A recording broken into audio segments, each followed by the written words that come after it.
So nagre-ready silang questionin mga kababayan tulad ng linya ng mga argumento ng mga Duterte senators. Ang unang nag-abogado kay Sara, si Baturni. Hindi abogado, tumayong abogado. After na makapanumpa as senator judge, tatayo palang abogado ni Sara. Ganon katindi mga kababayan. Para i-dismiss. Siya yung nagmosyon para i-dismiss yung impeachment case laban kay Sara. Nang dapat sana itong mga abogado, inunahan na yung mga magagaling na abogado na kinuha ni Sara.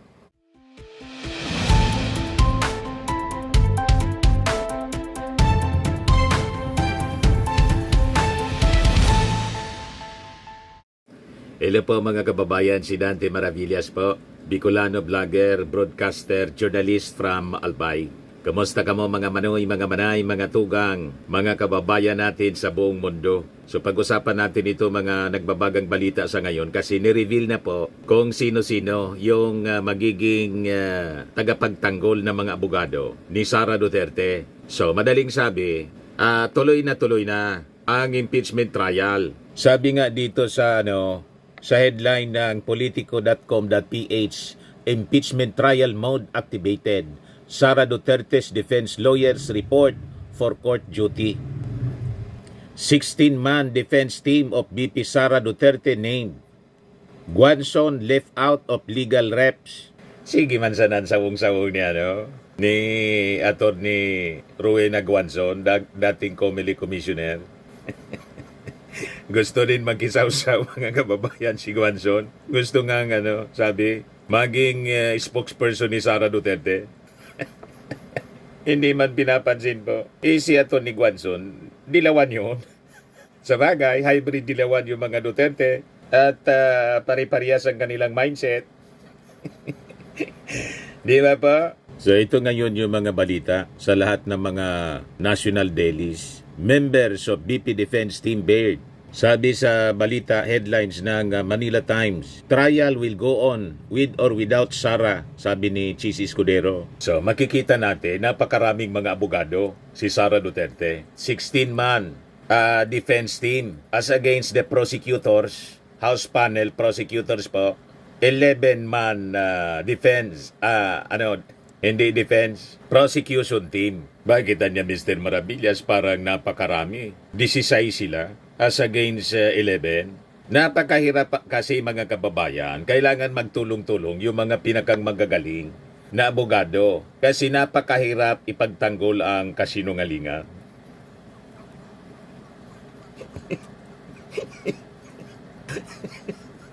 Lalo ang mga ebidensya mga kababayan, napakalakas na mga ebidensyang hawak ng prosecution to defend lies. Mga kababayan, talagang mahirap and it is very, very expensive.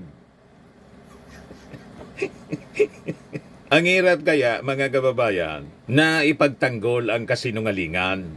Kasi sabi nga po sa kasabihan, nabasa ko lang ito the truth anya does not cost anything, but a lie can cost you everything. Tama ba, mga kababayan? And to defend lies. Napakahirap kaya po. Napakahirap i-defend yung kasinungalingan. Kaya kailangan ni Sara ng pinakang magagaling na mga abogado. Anyway, ibigay ko muna sa inyo kung sino-sino ba sila, mga kababayan. The battery of lawyers. Yan po sabi dito sa Billionaire News. Vice President Sara Duterte on Monday, kahapon, officially mobilized a powerhouse. Matindi po ang description. Powerhouse. Legal team to defend her in the impending Senate impeachment trial with the law firm Fortune, Narbasa, and Salazar filing a document titled Appearance ad cautelam before the Senate. Ang ibig sabihin ng ad cautelam, mga kababayan, Latin kasi siya. That's the usual mga ginagamit na mga terms ng mga abogado, Latin. Ang kaulugan po, more abundant caution. So, maingat caution. Magiging maingat talaga po dapat sila kasi napakahirap nga po na ipagtanggol.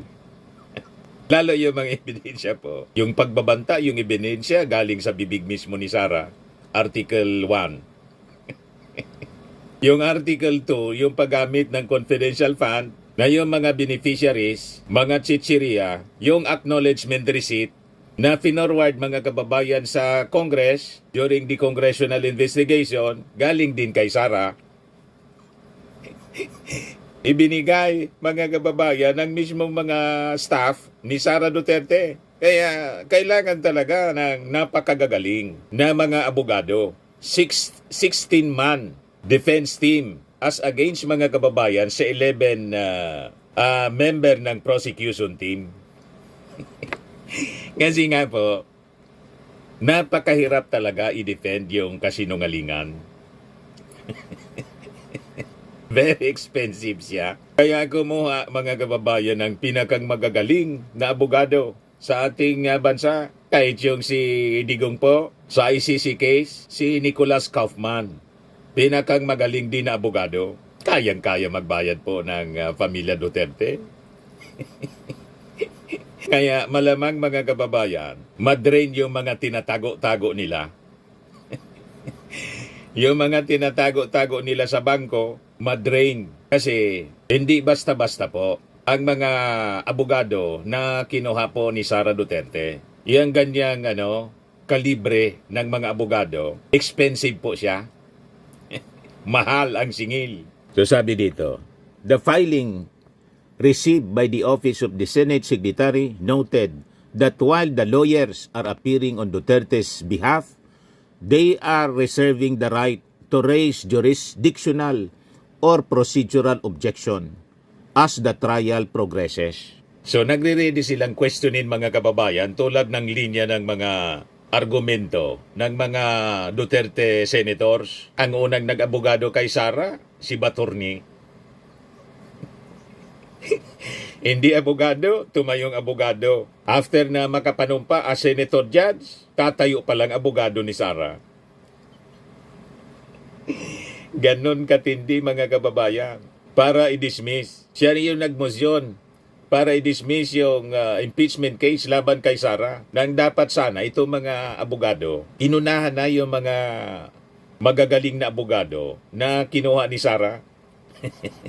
And sabi rito, pati parte ng kanilang kikwestiyonin yung jurisdiction, pati procedure. May jurisdiction ba yung 20th Congress? Madaling sabi. Parte yun sa kikwestiyonin, pati yung procedure. Mga kababayan ng pag-file, submit ng impeachment case, articles of impeachment sa Senado, malinaw pong delaying tactics ang mangyayari para abutin ng 3 years ang trial. Nakita ninyo mga kababayan? So dito ninyo, mahahalata talaga that the camp of Sara Duterte gagawin talagang lahat para unang objective, hindi matuloy ang impeachment trial. Yan they are reserving the right to raise jurisdictional or procedural objection as the trial progresses. Sino-sino ang mga nasa lista ng defense team ni Sara Duterte? Ayan po sila. Forton Narbasa in Salazar, law firm. Philip Sigrid Forton, Gregorio Narbasa II, Sheila Sison, Carlo Joaquin Narbasa, Roberto Batumbacal, Justin Nicole Gular, Lyndon Miguel Baquel, David Ronel Gola D7, Maria Selena Golda Fortun, Clarlene Radok, Francisca Marie Flores, Miguel Carlos Fernandez, kasama pa yung dati niyang spokesperson sa DepEd, Michael Wesley Poa, Reynold Monsayak, Mark Vinluan, and Ralph Boduta. Matindi mga kababayan. Sabi dito sa report ng Bilyonaryo News. Notably absent from the roster is former COMELEC Commissioner Rowena Guanzon, a vocal supporter of BP Sara, who was previously rumored to be part offer communications or legal team.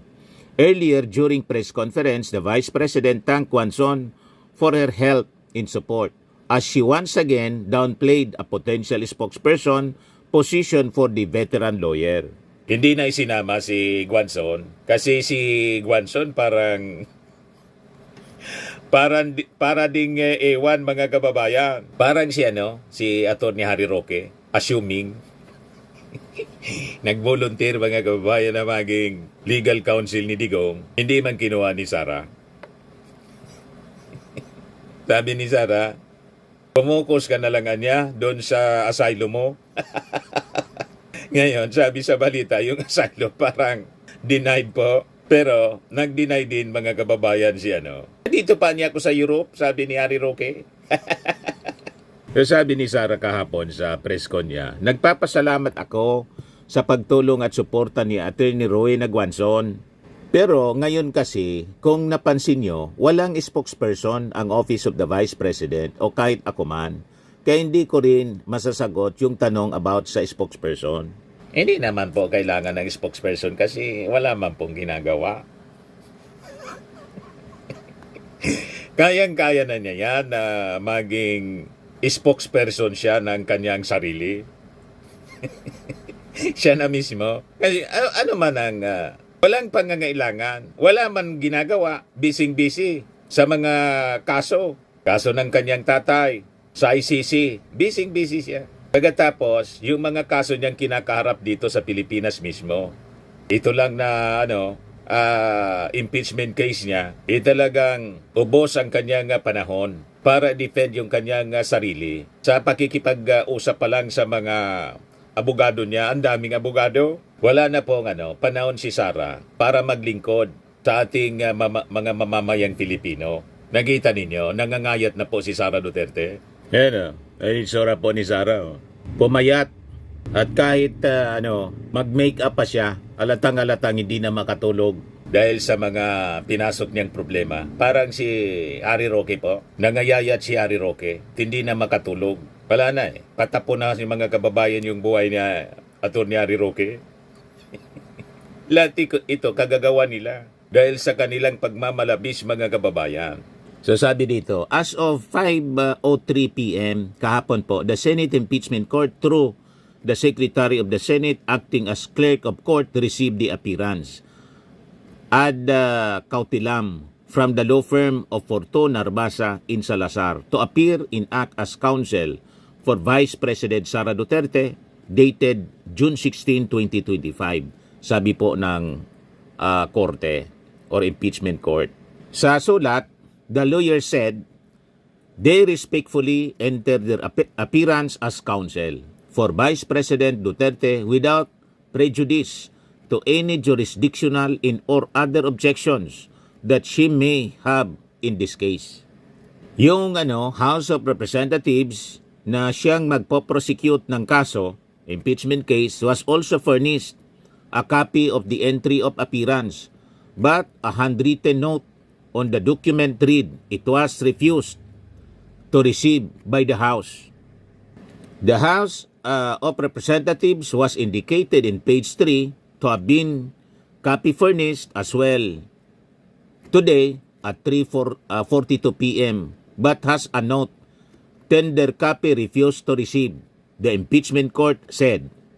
So ito, mga kababayan, na pag-enter ng mga magiging abogado ni Sara, ginawa after yung impeachment court po, mag-issue ng summon sa Vice Presidente, kasabay ng pag-remand. Yun nga yung kini-question ng mga legal experts po. Sinamon mo niya, pagkatapos yung articles of impeachment, binalik mo sa Congress. Bakit niya ganon? Kontra-kontra. Yung mga aksyon, mga kababayan na ginagawa ng Senado. Sabi dito sa amin, ribong na balanak, confused. Confusing actions. Nakakalito, sabi nga ni House Prosecutor Jinky Luistro. Kaya niya gusto naming linawin. Kasi nakakalito. Talagang sinadya nilang lituhin. Lituhin kayo, pati yung ating mga mamamayang Filipino. Yung mga, sabi nga, mga puzzle, ginibong dipisil ni Chis Escudero. Pakinggan ninyo itong interview mga kababayan kay dating Chief Justice Ricardo Pono. Interview ito ng DCMM. Ito pa. Pinakahuling pahayag po ng Senate President, ang sinasabi niya, walang limitasyon sa kung anong pwedeng pagdesisyonan ng Senate Impeachment Court. Yung pong Senate Impeachment Court ay may tinatawag tayong primary jurisdiction. In other words, yung Senate Impeachment Court should be given all the leeway to make its orders and resolutions. Dahil sila ang may primary jurisdiction dyan eh. Opo. Pero kapag ang mga orders, resolutions nila ay kumukontra sa ating saligang batas, yung mga orders and resolutions na yan ay maaaring questionin sa ating Korte Suprema. Dahil ang ating Korte Suprema ang mayroon namang ultimate jurisdiction sa mga issue kung yung mga action ng mga government agencies, officials ay kontra sa ating konstitusyon. Opo. Ganun po ang division yan. So as far as Phil Consa is concerned, Justice, meron bang paglabag o pagsobra sa kapangyarihan na ginawa ng impeachment court? Ay inisa-isa po namin yun sa ginawa naming statement. At ganun nga ang naging konklusyon ng aming pag-aaral na yung order to remand o to return to the House ay kontra sa ating saligang batas. Kontra Sinalaula sa mga po yung ating naging, konstitusyon ng Senado. Chief practices, Justice ang traditions nagsasabi. Na Dating Chief Justice. nakita natin hindi lang sa Pilipinas kundi sa Estados Unidos at wala rin yan sa Senate rules of impeachment. Opo, and it's not as if Phil Consa lang po ang nagbanggit noon. Marami pa, may retired Justice, si Justice Carpio. May grupo ng mga profesor ng UP College Mga of Law. deans. Merong grupo ng profesor sa iba pang mga paaralan. Ang dami po, hindi lang isa ang nagsasabi na, uy, Senate Impeachment Court, mukhang may sobra kayo sa ginawa ninyo. Mukhang ano na kayo, labag na sa batas ang ginagawa ninyo. And yet, the Senate President chooses to defend this position. Ang sinasabi niya, Justice, kung may problema kayo sa ginawa namin, do you go to the Supreme Court? Delaying tactics po Theoretically, ang ginagawa. that can be done. Pero dapat balansehin din ng mga gustong pumunta kaagad sa Korte Suprema. Ang ating Supreme Court, yan ang court of last resort kung may violation ng Constitution. Ngunit ang isang So sabi ng mga analyst, talagang purposely, yun ang sinasabi, dalinan niya ninyo sa Supreme Court, yun ang challenge ni Chis Escudero. Kaya kinokosyo ni Chief Justice, dating Chief Justice Ricardo Pono, na immediately i-refer sa Supreme Court o dalhin ang kaso sa Supreme Court. Kasi lalo anyang madidelay yan. Pabor yon doon sa mga grupo ng agenda, i-delay ng i-delay ang impeachment trial laban kay Sara Duterte. Kasi nga po, sa tingin nila, yan ang game plan ng kampo ng mga Duterte para ubusin yung panahon na hindi maipresent yung mga ebidensya sa impeachment trial. Kasi nga po, pag nailatag yung mga ebidensya, sa lakas ng mga ebidensya po, mahihirapan yung mga senator na i-acquit si Sara. Kaya ang game plan nila, dapat hindi matuloy ang impeachment trial, lahat ng legal maneuvers gagawin nila para ubusin na lang yung panahon hanggang 2028 na mawala na mga kababayan yung focus ng tao sa impeachment trial kasi pa-eleksyon na at tatakbo si Sara kung wala pang judgment sa pagkapangulo. At pag pangulo na si Sara, halimbawa manalo, kung manalo, wala na tong wala nang kaso. Yan ang analysis po ng mga legal experts. You see, ituloy natin yung interview ni Alvin El Chico kay dating Chief Justice Ricardo Pono. Dapat pag-aralan ay kung kaagad-agad bang pupunta sa Korte Suprema ay bibilis ang takbo ng Ayun. proseso sa ng Senate impeachment. Baka court. lalong madelay. Kung hindi po ito bibilis, ay yan ay kontra sa letter and spirit ng ating konstitusyon, yung sa provisions on accountability of public officials, na dapat pag may question dyan ay madaliin ang investigasyon para mapanagot yung dapat mapanagot. Ganito pala. Malamang Justice, doon siya sumasandig. Doon siya nagre-rely na hindi, walang pupunta nito sa Korte Suprema because alam nila ang konsekwensya kapag may umakyat sa Korte Suprema at naka-acquire ng jurisdiction yung Korte Suprema, it will further delay the process, Justice. Hindi ko kaya. Yun po ay pupwede. Sinusulsulan ni Chis Escudero. Pero dapat din natin na Puntahan niya kayo may kaso na dyan sa Supreme Court. Korte Suprema eh. Alam na. File pa nga niyan ay si Vice President. Opo. At kino-question nila doon na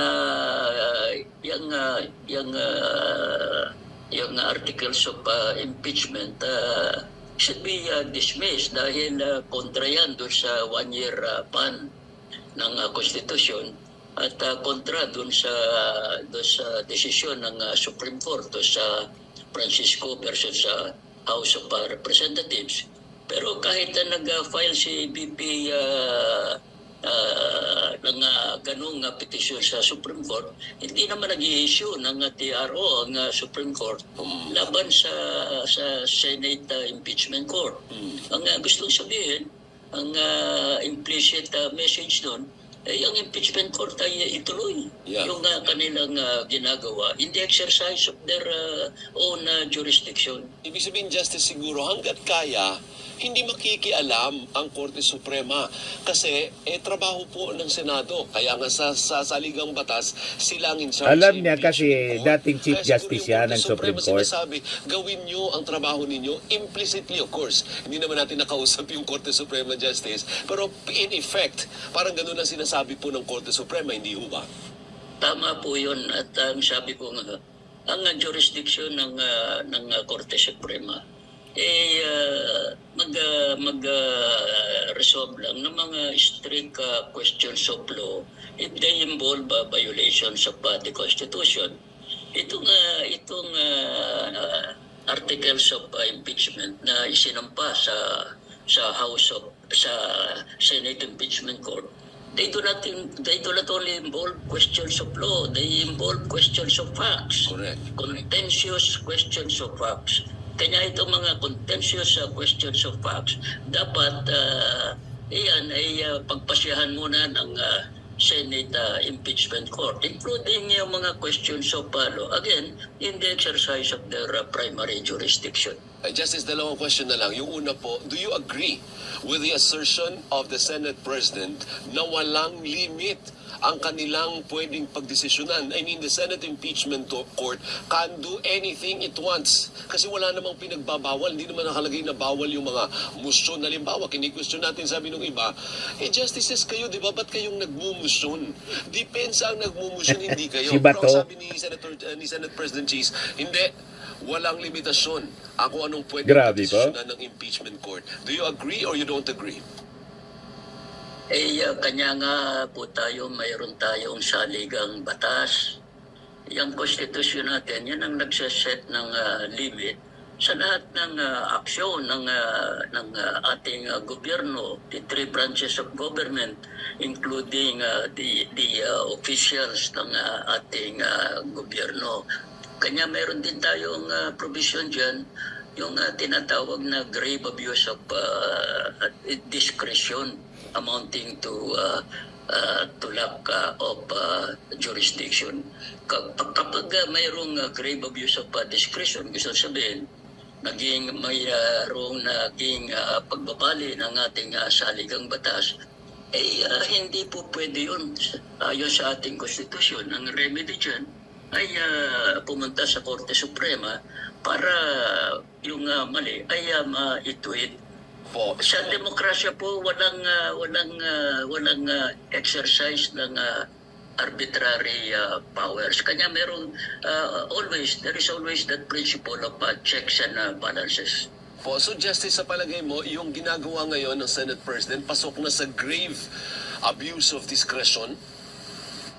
Ay yan naman po ang pag-aaral, hindi lamang ng PhilConsa. Ang sabi mo nga, yan din ang sinasabi. Grave abuse Nung, of discretion ang ginagawa ng Senado. Academicians, mga deans ng Kaya dapat college of law, talaga mga i-abolish na professors sana. ng, I-abolish na lang. constitutional law. At Wala eh. yung iba't ibang commentaries pa na naririnig natin sa mga nakakaintindi, nakakaalam sa ating saligang batas. Sabi daw ni Senate President Chis Escudero, ang nagkukumpas sa PhilConsa ay si Speaker Martin Romualdez.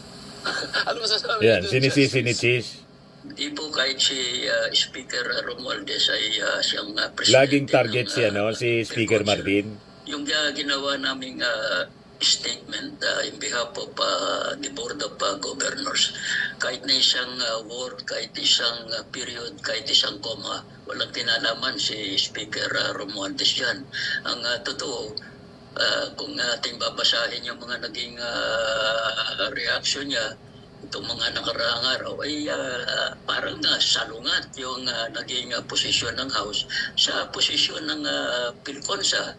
Halimbawa, yung House before they adjourned CNG in session, nagpasa sila ng resolution giving the certification that is required by the Senate Impeachment Court, yung certification that the House did not violate the provision banning the 1 year rule. Ngayon po salungat sa paningin ng PhilConsa, dahil sa paningin ng PhilConsa, yung remand order na yon violates the Constitution. So makikita ninyo na yung statement ng PhilConsa ay was independently done and yung mga nagsasabing in-issue lang yan dahil kay Speaker Romualdez, they're engaging in ad hominem arguments. Tama, no po. Gawin po ni Senate President Chis Escudero or the Senate Impeachment Court, ang palagi magiging depensa niya, di ba, kontra kayo sa ginawa ko? O di pumunta kayo sa Korte Suprema, tingnan natin kung sinong tama sa atin. Ganon ang palagi magiging depensa po ni Escudero.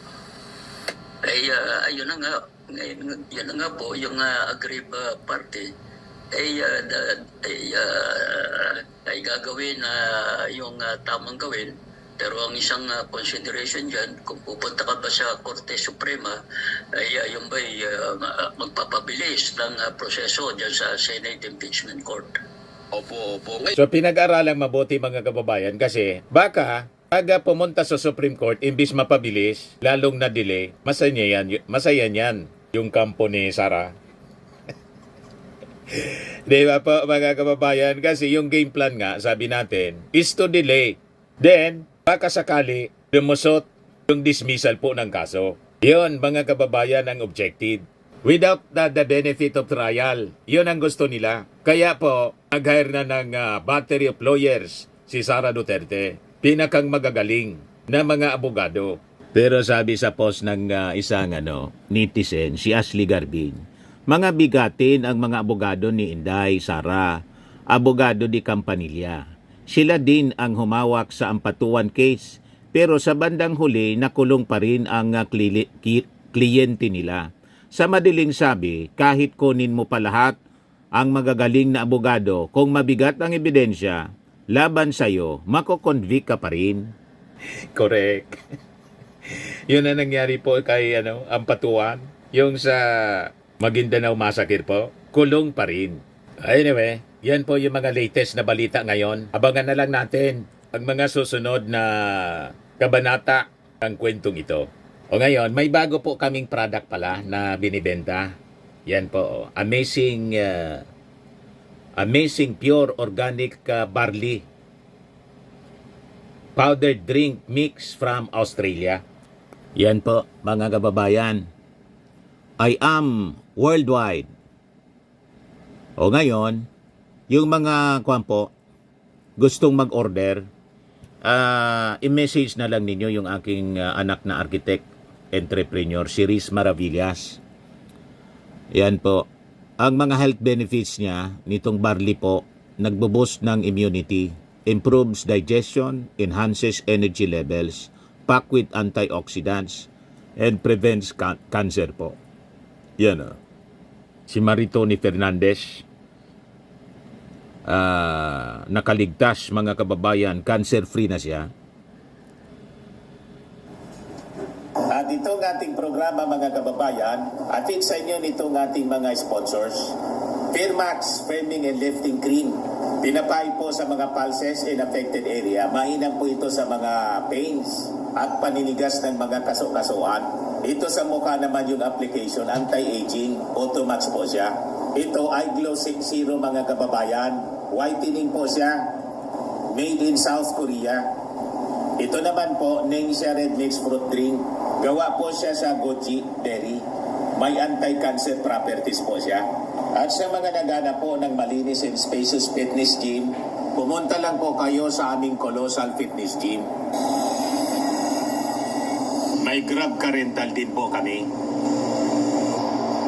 At bills payment po sa aming office. At saka sa mga mahilig po sa mga imported bags, manood po kayo sa live selling ni Madam Aileen Rosales sa kanyang Aileen Closet po. Pati mga shoes, ito yung kanya po. Ito yung kanyang page. Kita ninyo, napakagandang mga online selling po siya. Si Madam Aileen Rosales. At cellphone number niya po, 773-798-7816. Ito naman po yung bago naming product na binibenta online. iGlow Serum, whitening po siya. Tingnan ninyo yung epekto sa aking anak na architect before and now. Yung mga inquiries po ninyo, dumiretso na lang kayo sa kanyang Facebook account, Riz Maravillas.